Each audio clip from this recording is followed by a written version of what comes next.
I'm Z, and welcome to Elden Ring. This is episode 0, so I will not be playing the actual game for now. I will be going through the adventure guide, and then I will be going through my character creation. So let's start.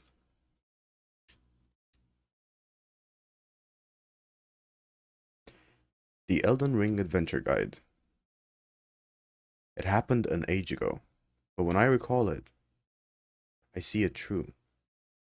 On a night of wintry fog, the rune of death was stolen and the demigods began to fall, starting with Godwyn the Golden.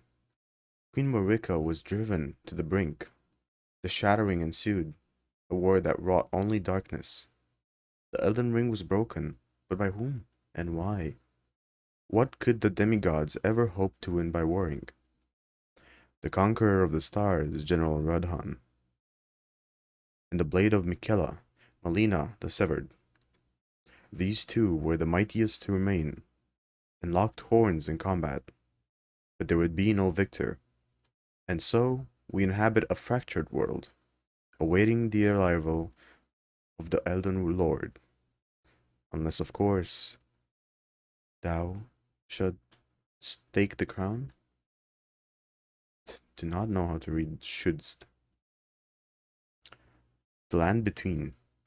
A land once blessed by the Erd Tree. Since the Elden Ring was broken, it has been rife with curses and misfortune. How to travel the lands between. The lands between is a large place that seamlessly connects many areas. First, aim to find the site of grace, an exploration base, and place to rest and level up to expand the breadth of your exploration. Caves. These natural caves can sometimes house dangerous creatures. Light is limited, so you'll want a torch when exploring them.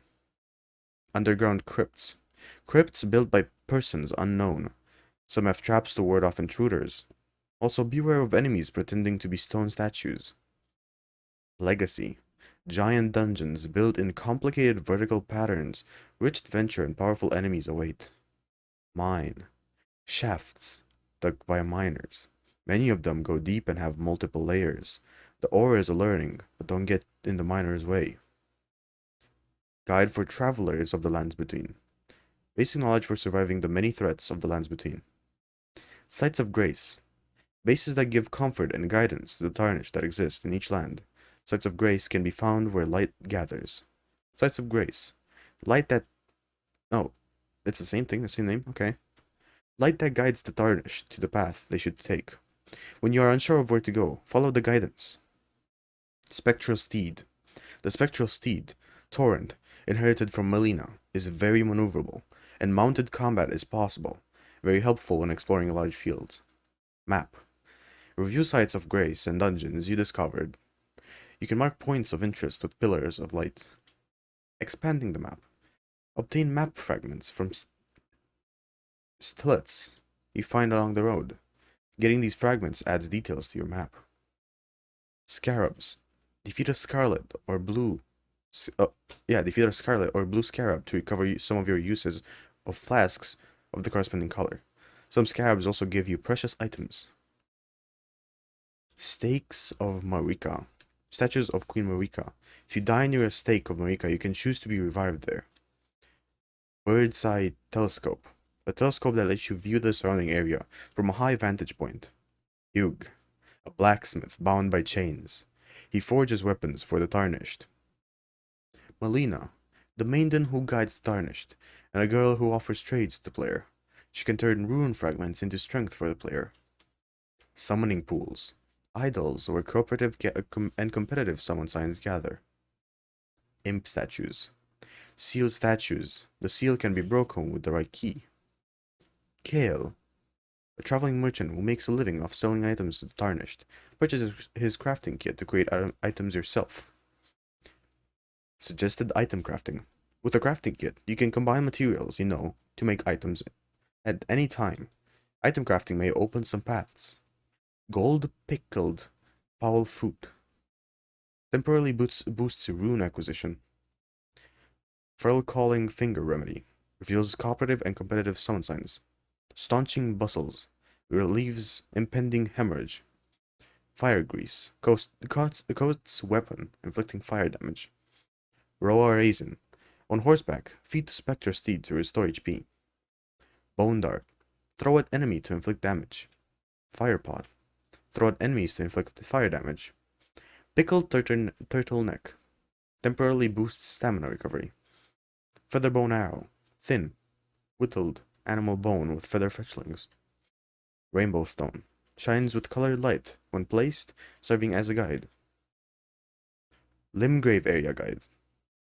Introducing the areas of Limgrave, the setting of the game's opening. Church of Ella, a church standing to the north of the first step, site of grace. The traveling merchant Kale is selling his wares. Agil Lake, a lake named after the dragon that lives in this area. There are mines beside the lake where various ores can be found. Stormvale Castle, a castle that stands on a precipice ravaged by storms. Godric the Grafted, deformed by age, waits in its depths. Stormgate, a barrier built by the roads to Stormvale Castle. The Capital Knights have made a base of the ruins that spread before it. Mistwood, a rich forest full of creatures. A lift that leads deep underground exists somewhere in the forest. Castle Morn, a castle standing at Limgrave's southernmost point. Excuse me, my voice dying. The center is on a high wall and can't be seen into from outside. Round Table, the gathering place for the Tarnished, who seek the Elden Ring. If you are worthy to be summoned, you may be able to visit. And here we have the classes. First of all, from the top left going to the bottom right, left to right, we have the Vagabond, a knight, or a warrior, in other words, the great sword. Hero, a barbaric warrior is what it looks like, with a battle axe and less protective clothing. Warrior, a simple warrior, armed with dual blades and a shield. The samurai, armed with his katana and a signature bow. The bandit, thief like many others, with a knife, and that's about it.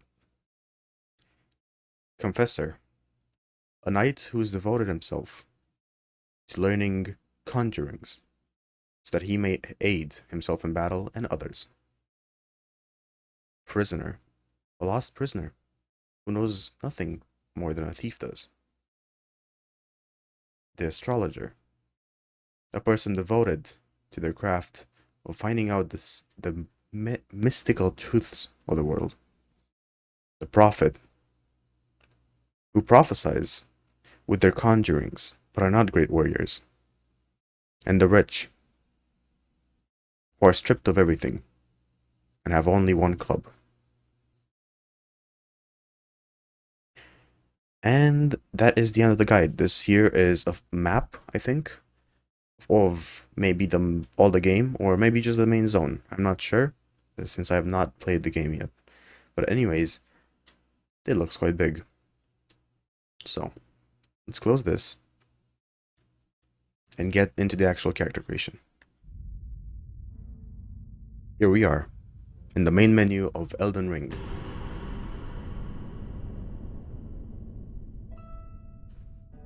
There are two things I wish to do before continuing. I wish to turn down the music. Jesus, that is some grand music, but I don't think I need quite that much.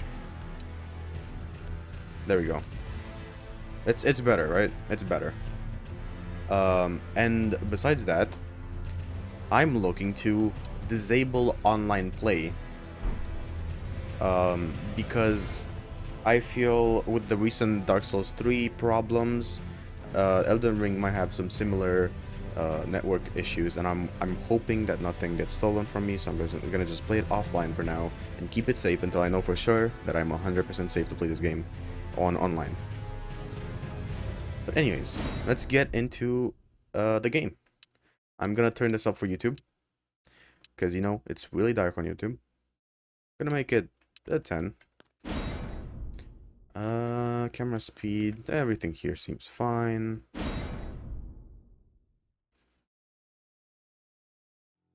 And now we get to choose our class. So you have the Vagabond, the Warrior, the Hero, the Bandit, the Astrologer, the Prophet, the Samurai, Prisoner, the Confessor, and the Rich, as we just talked about in the Adventurer's Guide. And I think I'll be going with the Confessor. It seems like my kind of playstyle, you know? I like magic a lot, but I don't like sorcery. I like, well, in Dark Souls at least, and yeah, I liked pyromancy a lot and the divine magic. I don't remember what they were called, but I really like those. And now in this game, they're combined into one. They're called confessions. No, conjurings. Conjurings. Yeah, that was it. And this essentially guarantees me a start with a warrior's build that also is slightly tuned for a conjuring build, which is what I want to go down, and it's a bit different from my Dark Souls playthrough. So let's go with this. The body type, I'll go male, because I have an idea of who I want to make. If we do have, oh, detailed appearance, yeah, there we go.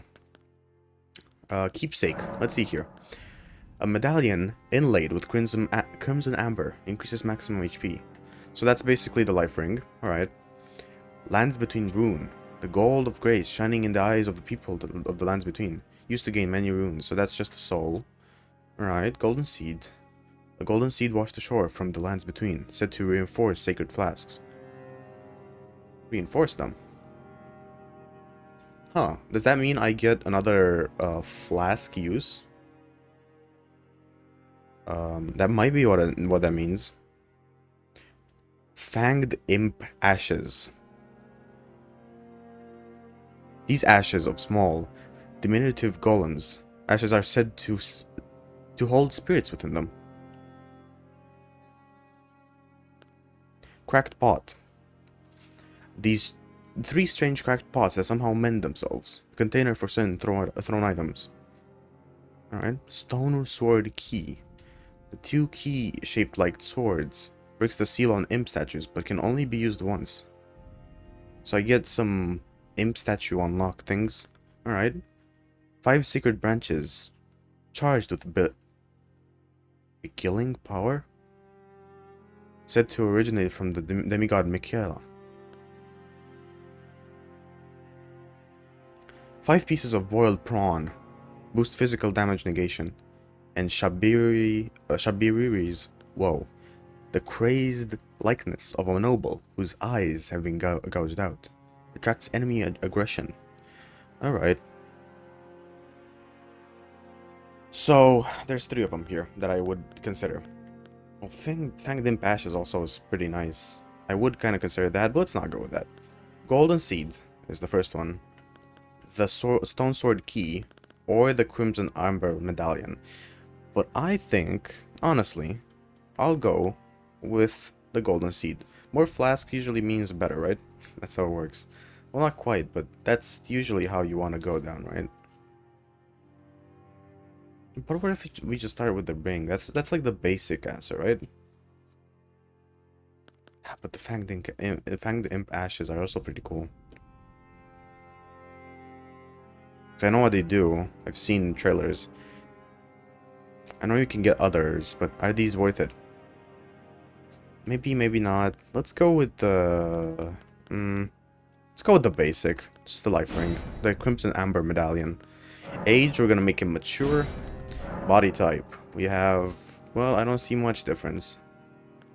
I think that's just male or female, right? Probably. Don't know. Detailed appearance. So I thought about this. And I have a certain design I want to make.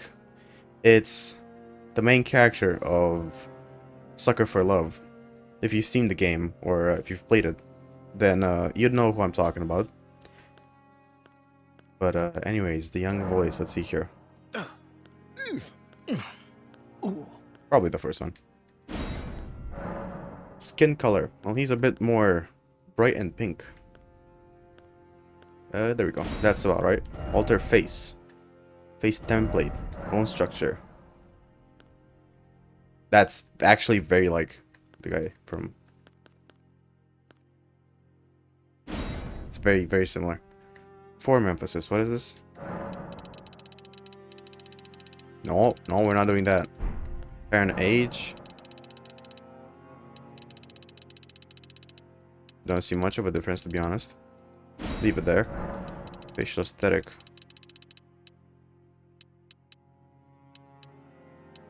There we go. That's good. Face structure. Face balance. I'm not gonna worry too much. His nose size should be smaller. No, not that way. Face protrusion. Oh my god, why is it so... Like... Alright. Facial features land. Sun to face ratio.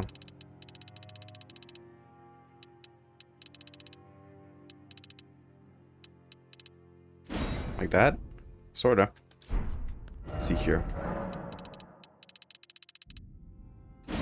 There we go. That's... The forehead and stuff is pretty much good. The brow ridge is fine, actually. Eyes. Eyes, he has... Yeah, about those eyes. Gonna make them slightly down. And eye size... Slightly... smaller. Nope. Eye spacing. It was fine. Nose ridge. Nope. Nostrils. Well, maybe nose ridge depth. A bit lower. That's...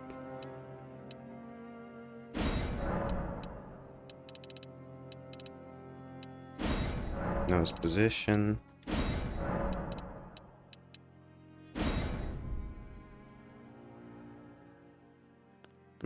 Maybe the length could be shorter. No, it's not. It's fine like that. Nostrils.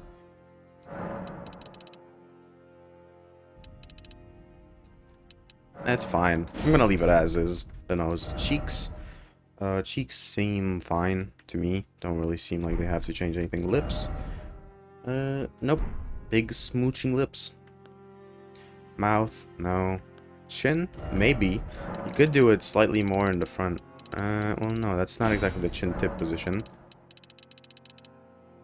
There we go. Chin length. What a mega chad. Right, and jaw.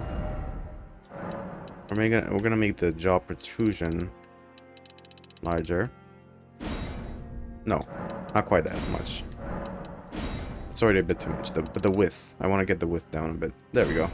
Much better. Much better. And there. And lower jaw.